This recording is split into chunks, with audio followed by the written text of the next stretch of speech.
오늘의 다이어트 법칙 파고들기 주제는 배부르면 숟가락 내려놓기. 정말 많이 들어보셨을 거예요. 다이어트 잘하려면 위장을 줄여라, 소식자가 되라. 심지어는 숟가락을 내려놓으래. 어떻게 내려놓으라는 건지, 참으라는 건지. 그럼 많은 다이어터분들을 위해서 제가 오늘 이 법칙에 대해 한번 파고들어보고 실생활에서 바로 적용시킬 수 있는 것들이 있는지 알려드리는 시간을 가져보도록 하겠습니다. 특별히 식사 규칙이 없고 여름철에만 일주일 정도 다이어트를 하시는 아가리어터 분들을 위한 영상입니다. 보고들기.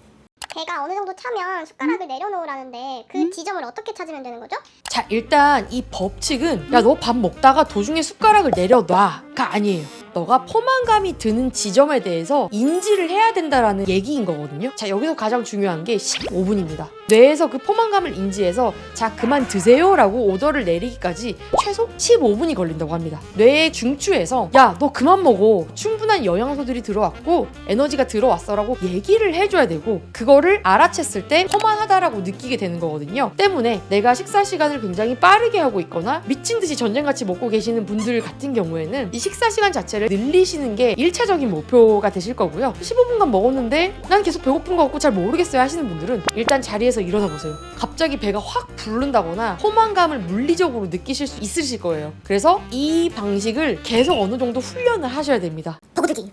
포만감을 더 느끼기 위해서 식사 중간중간에 물이나 탄산수를 마시는데 괜찮은 건가요? 물을 마시면 안 된다, 된다 이렇게 받아들이시면 안 되고 식사 시간을 늘리는데 괜찮아요. 그러니까 예를 들어서 물도 없이 그냥 햄버거만 먹는다고 칩시다. 씹어요, 넘겨요, 나도 모르게 계속 먹고 솔직히 8분, 10분까지도 못 가는 것 같아요. 근데 다만 물이나 설탕들이 안 들어간 그런 탄산수들이 같이 있다면 햄버거를 먹고 목에 매일 수도 있고 너무 좀 목이 말라 라고 느낄 수도 있잖아요. 그때 물 한 모금씩 마시고 내려놓는 데까지도 이미 몇 초가 지나가 있어요. 이런 방식으로 물을 중간중간에 적당량을 먹는 방식으로 가져가면 최소 3분에서 4분 정도를 더 늘릴 수가 있는 거예요. 그 관점에서 봤을 때 저는 적당량 물 같이 드시는 건 괜찮다고 생각합니다. 그리고 만약에 내가 물을 같이 먹었음에도 불구하고 포만감을 모르겠다 하시는 분께서는 포만감을 높이는데 도움이 될 만한 이 영상 참고해 주시는 걸 추천드리겠습니다. 보고들기.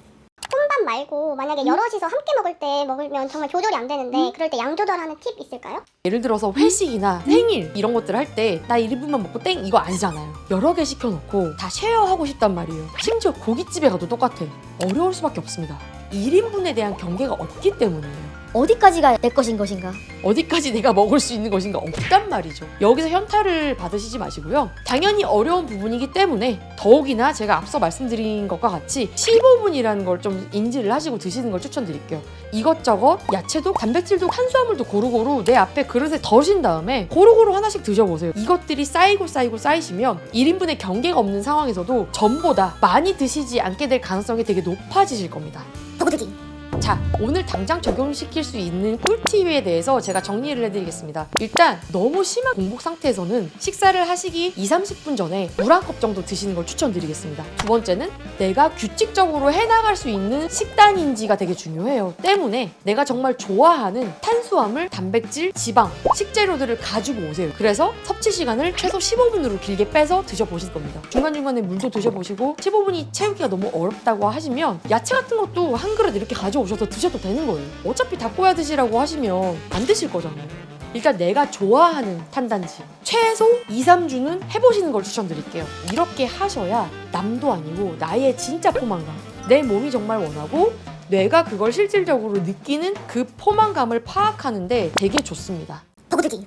저는 대식가도 아니고 어느 정도 저만의 식단이 잡혀있는 사람인데 이 상태에서 평소보다 덜 먹으면 오히려 다음 끼니에 입혀질까봐 두려워요. 저 같은 경우에는 어떻게 해야 할까요? 아, 이런 케이스들이 상당히 많으시죠. 이미 규칙적인 생활도 하시고 계시고 그래도 어느 정도 건강한 수준으로 먹고 있다. 솔직히 인간이 이 정도도 안 먹으면은 아니다라는 그 느낌 좀 있잖아요, 식단 하시는 분들은. 그럼에도 불구하고 조금 더 줄이고 싶다라고 하시는 분들 계실 거예요. 이때 어떻게 숟가락을 놓느냐라고 하시는 분들을 위해서 현재 드시고 있는 식단을 크게 바꾸시지는 않으시되 살짝 구성을 변경해 보시는 걸 추천드려요. 야채를 조금 더 비중을 높인다거나 야채를 아예 안 드셨다면 야채를 한 주먹 이상씩 추가를 하신다거나 이런 방식으로 조금 지금 드시고 있는 구성을 크게 해치지 않으면서 조금 더 포만감을 높일 수 있는, 예를 들면 내가 치킨을 먹어. 그럼 1인 1닭을 하시거나 아니면 1인 반닭을 하시겠죠? 이거를 줄이는 방식이 치킨의 조각을 2조각을 덜 먹어라가 아니라 반닭을 하시되 샐러드 한 그릇을 가져와라. 샐러드 이거를 무조건 다 드실 생각을 먼저 하시고